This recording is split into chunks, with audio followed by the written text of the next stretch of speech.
The Eastern Conference is in a pretty weird place right now. It's been flipped upside down by injuries like Jason Tatum's Achilles tear and Dame going down in the first round. And it's beginning to look more and more likely that Giannis is going to pack his bags and go to a Western Conference team soon. With all of these departures, the East is left wide open next year and you really don't know what it's going to look like. When you start looking at all the top players in the NBA, most of them are in the West. The East definitely has some fun players to watch, but just looking at it top to bottom, the competition in the West is completely different. So in this video, I wanted to take a look at some of these teams in the East and see if we can find who will be the potential contenders next year in a completely new look conference.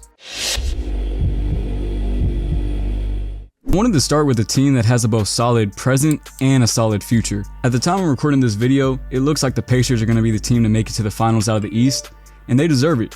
The Pacers have built their team almost perfectly for what I would describe as kind of a weak link era of basketball. Everyone on the court has to be able to defend at all times, and there can't really be someone that the opposing offense could hunt out. This Pacers team may not have a true top 15 guy, depending on how you feel about Pascal Siakam and Tyrese Haliburton, but their incredible depth and ability to defend all positions makes them a true contender. I honestly think this Pacers team is a perfect blueprint of what new era teams are going to start looking like, them and OKC.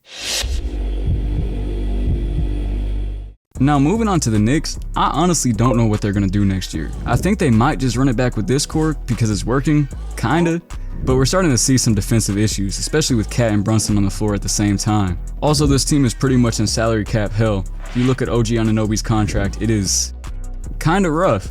Of course, I think he's a solid player, but I don't know if he was worth that money. I still think this team's going to be one of the top contenders in the East, especially with how weak it is moving forward. Okay, so while editing this, they actually fired Tom Thibodeau, and this moves the needle for me a little bit. I like the idea of them getting somebody like Mike Malone to come and coach, but I still fear that they hit their peak and they're not going to make it past the Eastern Conference Finals.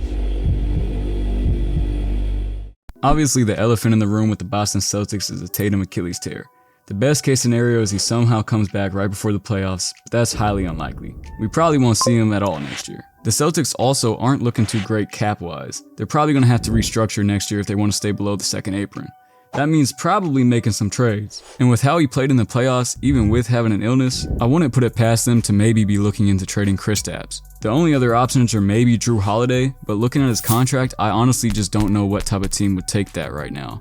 Someone would have to be kind of desperate. They could also potentially unload Derek White to a contender if they really wanted to pack it in this season and maybe get some good picks in return, but ultimately, I think he's just way too important to that Celtics team to let go. Whatever they do end up doing, we can expect to see a drastically different Celtics team next year, but I still expect them to be contenders with the likes of Jaylen Brown and Derek White and whoever they keep, Kristaps or Jrue.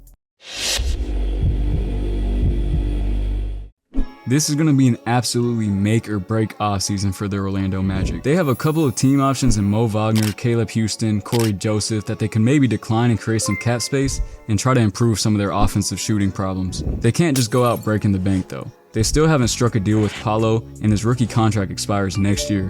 They also are already paying Franz and Jalen Suggs a great sum of money. If they manage to navigate this offseason in a savvy way and sign good veterans and good shooters to the team to put around Paolo, and next year Paolo can reach his potential, I think this is honestly one of the scarier teams in the East next year. Obviously they had their injury problems this last year and everyone would have to stay healthy in my opinion, but if they can make that happen, I could really see this team going to a conference finals next year. Nah, I can't even lie to you. This Milwaukee Bucks situation is pretty bleak. Honestly, reminds me a little, just a little bit, of the Anthony Davis Pelicans situation. Obviously, it's a different caliber of player, but still similar or just horrible situations to be in. Who knows, man? Maybe if they can trade Giannis, they'll end up with the #1 pick. Shout out to the Mavs, the Pelicans, the Cavs. Honestly, a lot of teams. But seriously, basically all of the future of the Milwaukee Bucks hinders on how they handle this Giannis trade. Personally, I think they should pursue a move while Giannis is still healthy and still relatively in his prime because they just simply aren't going to contend with the massive cap hole that an injured Dame is going to be creating next year, and likely probably even farther than that. No disrespect to Dame. The only good news for Milwaukee is that they do have a lot of expiring contracts, so maybe they can make something shake with Giannis, but it's a long shot. When I look at this Pistons team, I honestly want to put them in the same tier as the Magic, because in my opinion, it's a team that could potentially take over the conference if everything lines up correctly. They do have K's new contract kicking in next year, and key pieces of this year's team like Tim Hardaway Jr. are on expiring contracts. They also should be getting Jaden Ivey back next year, who I think is going to make a huge difference, and a lot of people may have forgot about him. I could honestly see them and the Magic battling it out for similar free agents. And if they get the right guys, I mean, Cade already showed me that he's playoff ready. I wouldn't sleep on this team. That Tobias Harris contract is a little scary, but if he plays like he did this year, it's not going to be too bad. The Hawks are kind of interesting, I can't lie. On paper, I like the squad they've built. They haven't overpaid too much for their players, so there's still room to make a lot of moves, and it feels a little bit similar to the Pacers situation. The big difference in that though, Trae Young. I love watching Trae hoop. He's peak entertainment in the league right now, I can't even lie to you. And in my opinion, he's super underrated, but he has to improve defensively.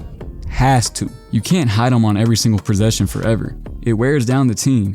Even Halliburton can stay in front of a guy every now and then. The bottom line is, this team goes as far as Trae Young can take them. And if his defense doesn't improve at least a little bit this offseason, they're not going to make it out the first round, even in a weak East.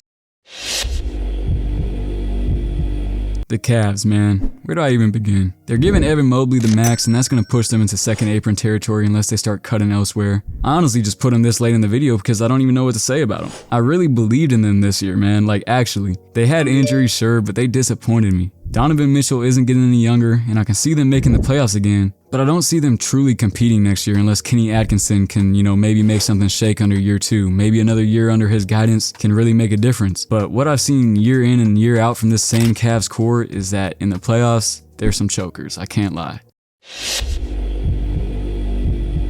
The Sixers are dealing with a lot too, honestly. Jared McCain was leading Rookie of the Year talk before he got hurt, and pairing him with Tyrese Maxey is exciting on offense, but defensively, oh boy. And then there's Playoff P, PG-13, Paul George. Man, what do I even say about him? That contract might be the worst in the league right now.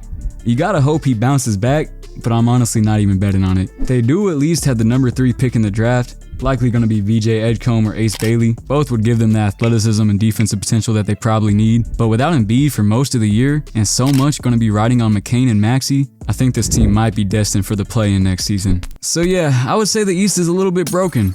It's not completely hopeless, there is some talent, there's fun young teams, but like I said, when you compare it to the West, the drop-off is insane. I honestly think that if the league goes through with all this expansion talk, they should just go conference-less. But we'll see. What do you think in the comment section below? Please let me know. Like and subscribe if you enjoyed this video. New channel, trying to get it started. Appreciate all the love. Have a good one.